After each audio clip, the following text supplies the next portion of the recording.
It's the biggest restaurant chain in the world, feeding 69 million people a day. Have a good one. We're a lightning rod because of our size. The food is fast. Have a great day. Thank you. But what McDonald's serves up takes years to make. Folks believe that food just shows up on their table. We go inside the Golden Arches. Oh, they're done. To find out what's in the secret sauce and how a restaurant built on burgers and fries stays competitive in a world of changing appetite. 2 all-beef patties, lettuce, cheese, pickles, onions on a sesame seed bun. It is all real food.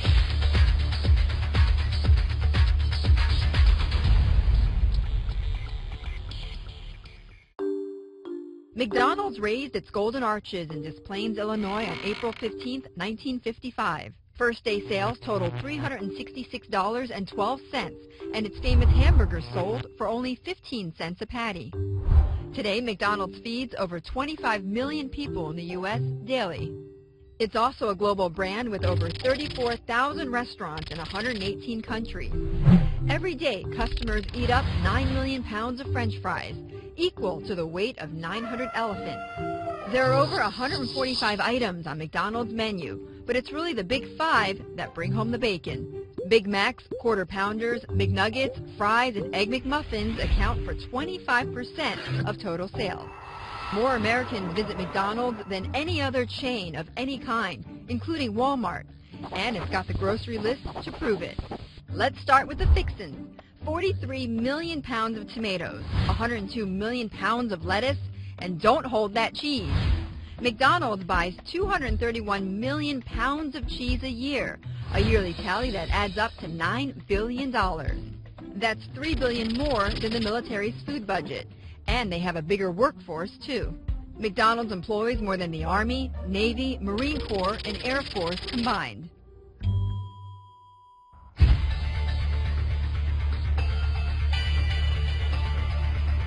%40 of our executives at McDonald's started as hourly employees. 40%. Over 50% of our franchisees, those that own and operate restaurants, started as hourly employees. There is no other institution I know of that can boast of those kind of opportunities and success stories across the system. And so at McDonald's, what we're really all about is making sure that regardless of where you came from in life, you know, some of those people I just mentioned have high school diplomas only. Some of them have their MBAs. So it's a really diverse pool, but every last one of them has the opportunity to show what they can do in a McDonald's environment and satisfying customers and building this business. And so McDonald's stands for opportunity, always has. You've been under fire. The company has been under fire for this financial planning website. Former McDonald's employees have said, look, it shows that McDonald's is out of touch with the minimum wage worker, that they don't understand what it's like to live on minimum wages. How do you feel about that? That tool's been out there for about 5 years. This website? This website's been out there about 5 years, and it was intended to do something very simple. And it is to help someone who might be entering the workforce for the first time, or someone who really hadn't had financial planning or management practices or training, to be able to help manage finances. When I was at a much younger age, I didn't know anything about financial planning or management. I would have loved to have had something to help guide me through. And so that's what the tool was all about. There was a comment about there was 2 line items for income. I would tell you, well, it was intended to show... They were saying $20 for health care a month is unrealistic. Well, the 2 lines, I'll say, for income were intended to say if you have a spouse or significant other, then there's 2 lines that you can put it in. So this is intended as a 2-person household then? Is that no, what it was intended about? to be a tool that could help a person plan. Regardless of where that person's, what their demographic was or where they came from, it's a tool. But it shows that it's difficult and impossible in many ways to live on minimum wage in the United States, and therefore the minimum wage should be raised in the U.S. Would you agree with that? I think we have legislators and many people that will determine whether or not, you know, minimum wage should be raised. And every time, if minimum wage is raised, we have always been an above minimum wage employer. And we've always provided opportunity. For us at McDonald's, whatever legislations come, those will come. Our franchisees, our system will abide by any of those legislations. We're about providing opportunity. When we can be that entry-level employer, when we can provide the number of jobs we can at McDonald's, and when we can help people to be able to have viable income, we're going to continue to do that. And we're going to provide opportunity so that a person can rise through the system and gain greater and greater wealth. When we come back... This was about 4 years in the making. 4 years? We'll show you how food goes from menu idea to the menu board.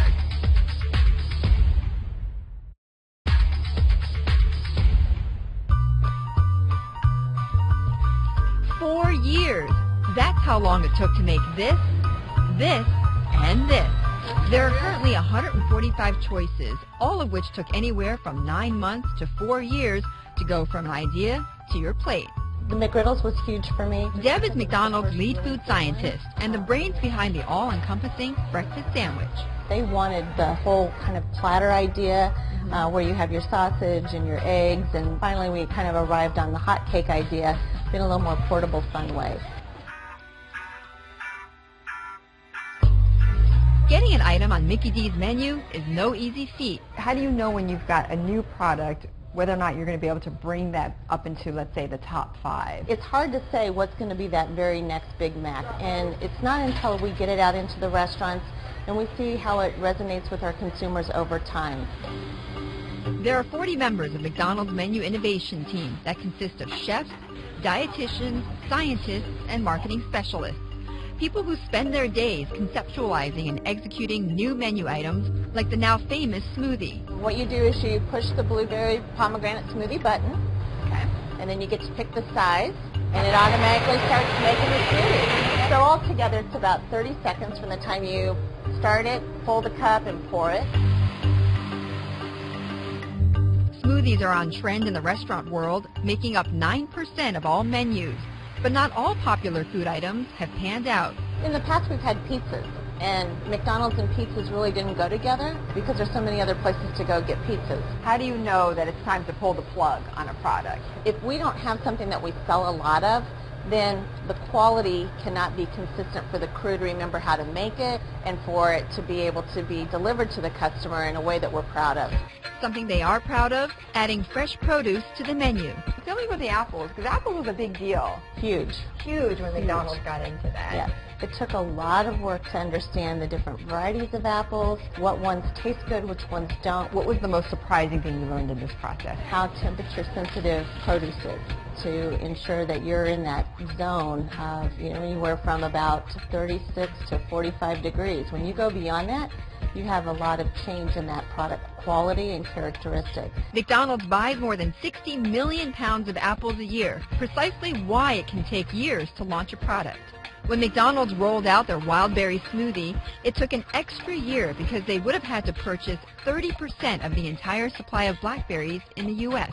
Are there some foods you just cannot do no matter how hot they are? I'm never going to say we can't, because we do a lot of things that we never would have thought we could have done before.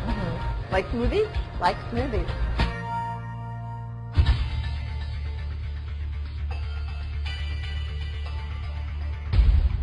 The menu has to be innovative and exciting while maintaining the heritage and the quality and the taste of our core values. A blueberry pomegranate smoothie is something that, was something we never thought about 10 years ago. Right. Or wraps. And so you're going to see some differences in our menu. You said last year the menu to you seemed to lack a bit of energy. You didn't want to repeat what you saw last year. What happened? What went wrong? Well, I think that, I'll say less than what went wrong, what didn't we do? I think it's always about opportunity. It's not about what was wrong, it's what about the opportunity. Some of the opportunities we had were some of the products from around the world, like the McWraps, which originated in Poland, to be able to come into the U.S. as a great entree that introduces new vegetables is phenomenal. We want to be able to focus on some of the key growth areas. Beverages, breakfast, chicken-based products, premium beef-type products, innovative entrees. We're a restaurant business that has to bring new food news. And so, this year, that's why you've seen, again, Egg White Delights. Right. The new wrap sandwiches, the smoothies. Smoothies we introduced a while ago, but we have to remind customers that we have real fruit smoothies. This is not these are not just sugar-based drinks. These are real fruit smoothies, pureed fruit, and phenomenal. Mango, pineapple, strawberry, banana, blueberry, pomegranate. These things are really great additions to the menu. Well, I noticed that you used the word real very emphatically. Exactly. People, as you know, they criticize McDonald's food, and you hate it when you hear this, but people say McDonald's is not real food. How does that make you feel? I visit our suppliers. we have tremendously high quality proteins, our meats, our cheeses, our vegetables. We have a huge grocery list, which gives us two things. It gives us leverage in terms of our buying power. So it's the reason we can afford to have our products at a lower base cost. But then how can consumers still say it's not real food? It doesn't look like real food. I think what people have to understand is to get to know who we are as McDonald's. I can't indict a person for what they believe. All I can do is say, here's who we really are. And so when you come in and you see, McDonald's, you mean your beef is 100% real beef? Yes, 100%. We do add salt and pepper on the grill, but 100%. Your chicken, that's real. Yes, it is. It is breast meat chicken. It is whole muscle breast meat chicken. It's in our nuggets, that's white meat. It's in our grilled chicken products, our crispy chicken products. Is this why you're adding in the egg whites? You're adding in the vegetables in the McWrap. You're adding in the smoothies. Is this part of also your emphasis on saying, look, we are trying to offer more healthy foods at McDonald's? Well, we think that health is going to be determined by the person who decides to buy that. I will tell you, yes, more fruits, more vegetables, that's definitely a part of our plan in an ongoing fashion. At the same time, I'm going to tell you, a Big Mac, 2 all-beef patties, lettuce, cheese, pickles, onions on a sesame seed bun. It is all real food. It is all very fresh food. So you lost 20-some pounds while eating McDonald's every single day. What did you eat? I'm all over the menu at McDonald's. Okay, so give me a 5-day menu. Oh, geez, Betty.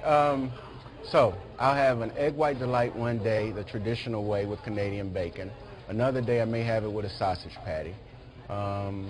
There's some days I'll have our oatmeal, because I like our oatmeal. Everyone has to make their own personal choices.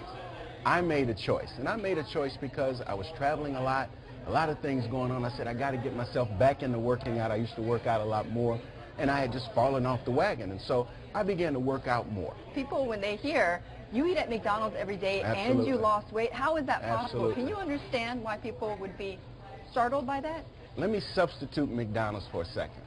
If I said I ate at a fine dining restaurant every night and I managed to lose weight, okay. Now, if I'm out and I have a pretty big steak or a rack of ribs or something like that, which are great food, you know what? If I'm having that late at night and I go straight to bed, I might put on a few pounds. It's calories in, calories out. You've got to watch what it is you're putting in. You've got to watch your level of activity. But I don't eat food just for sustenance. I want something that tastes great. Right. And so customers want great tasting food. At McDonald's, I've been eating at McDonald's for a number of years. I do better when I'm eating at McDonald's than when I'm off doing something different. You're always going to sell French fries. You're always going to sell chicken McNuggets. There isn't really a way for you to win this obesity debate. Ray Kroc said something. He said, I don't know what we'll be serving in the year 2000, but we'll be selling more than anyone else. I don't know what we're going to be selling 10 years from now, but it'll be what customers want. Because we're a restaurant business. Customers are our business. We have to take care of their needs and their wants and their desires. So but they don't want salads. They want burgers. But you know what? We still have them on the menu because there are some that do want salads. And you know what? And if we don't sell them in the traditional way, maybe we can sell them in a wrap. When we come back, we need some good arm muscles here. We find out what it takes to pass the test at Hamburger University. So we'll have to work on your procedures a little bit, but that's okay.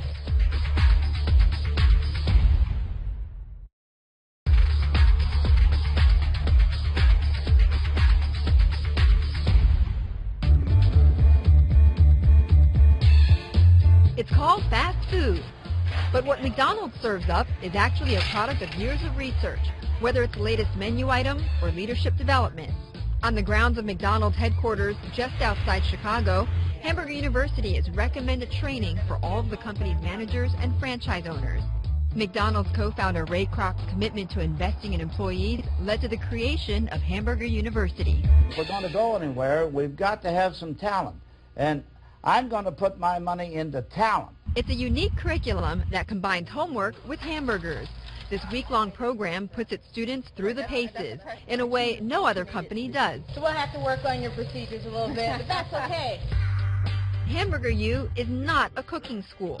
On average, each McDonald's restaurant brings in about $2.6 million. So its goal is to provide managers, like Kevin Trapp, with real business smarts. I've worked in 13 different McDonald's in my life in 6 different states.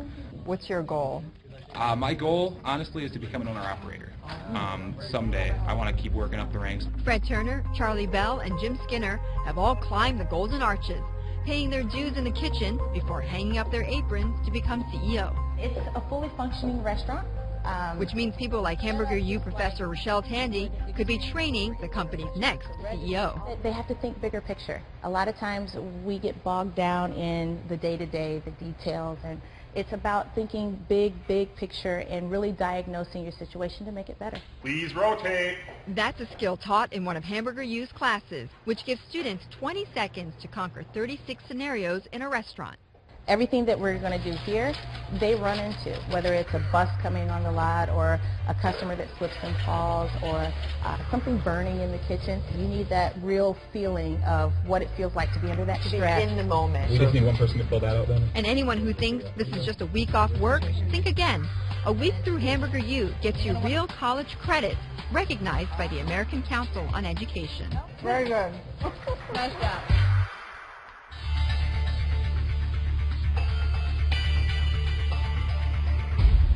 Do you see an improvement in sales after your managers go through Hamburger U? Well, what we see is better efficiency and better management, and yes, that yields better sales. But it's about something broader at McDonald's. You don't get a chance to become a restaurant manager until you have qualified by both in-restaurant training and then out-of-restaurant training and education. So everything from people practices, effective operational platform management, supply chain management, clearly food quality and safety, what it means to market locally, what the local community means, all of these kinds of things, strategic planning relative to how much labor you have in the restaurant, what food costs are. All of these are things that our managers learn as they are developing. So you don't learn it all as a manager, but you learn it as an assistant manager, as a department manager, as you come through the McDonald's system. And so we're very big on education and ongoing education for managers. And then as those managers move forward, having started as hourly employees, as they move forward to management, then to supervision, and then on up through the system, and ultimately like Tim Fitton, our Chief Operating Officer globally. You travel around the world. Yes. You travel less now, by the way, as the CEO than when you were Chief Operating Officer. I thought that was going to be the case, yes. But in Europe, things are pretty bad there still. I mean, some have said, look, we're in a recovery in Europe, but you've said before, I'm not sure if I see that everywhere. Many of the countries across Europe would say that they don't necessarily see themselves in a recovery mode either. I think the southern part of Europe, clearly, when you think about what's happening in Spain and what's happening in Portugal, Italy. Jobless rates there. Unemployment rates across Italy or across Europe are on average above 10 percentile, which is a pretty big number. You look at Spain, Spain's about 27% unemployment. The bigger challenge is youth unemployment is in the mid-50s. So you've got these challenges across Europe that are based upon the macroeconomic factors of unemployment, but also austerity-based measures. And I think that many of the governments are trying to facilitate and work through that. Our business over there, again, we're gaining market share in many of the markets despite contracting IEO and consumer discretionary spending being softer. But nonetheless, they're challenging environments. The good thing, and what we have to stay focused on, is stay focused on customers. Stay focused on making sure we have the right value, and at the same time, we've got the right new news and premium products to appeal to customers. This is a market share game now. And when that happens, then we're at our best when we start to focus on the market. Well, and there's a lot of competition overseas, and China is a very big market, one of your fastest growing, if not your fastest growing market overseas. And I know that comp sales in the second quarter, though, were down about 6%. But look, KFC, Yum Brands, Pizza Hut, they've gotten ahead of you in market share. So how are you going to catch up there in China? Well, China's going to be a growth market for us. And we've been gaining share back again in China. And yes, it's been troublesome relative to what's happened with chicken, and it's been two different things. There was an antibiotic scare, which was not a part of our McDonald's system or our supply chain, but nonetheless, it impacts consumers and consumer psyche across China. That was followed up by avian influenza, which was a much broader Asian epidemic, if you would. And so there's been a couple things like that. Now, we've seen the avian influenza impact dissipate. It's beginning to really dissipate, which is great for the marketplace. And we've seen customers starting to come back relative to chicken purchases. But China is going to be a positive market for us. We're not gauging our success in China based on someone else. We have to gauge our success in China based on how many customers come to visit McDonald's. Back here in the United States, though, you certainly got to continue to grow your market share. Some of the Wall Street analysts that I talked to said, look, the company is so big that it's really going to take something to move the needle there. What do you say to that? I think everyone needs to keep in mind, we grew revenues. Not everyone's growing revenues, although many are saying a lot of growth in income, etc. We grew revenues. We grew income. We grew earnings per share. And we've taken market share. And we've outperformed the competitive set. There are a few players in the market that are doing well. We're one of the players that is positive and gaining market share. So I would say we're doing well in the U.S. relative to our own positioning. Our business is a retail and a consumer-based business. Every day is slightly uncertain. Customers come in with different expectations every day. So what we have to do is be able to manage through and make sure we're providing the things that they want. My focus is on these golden arches.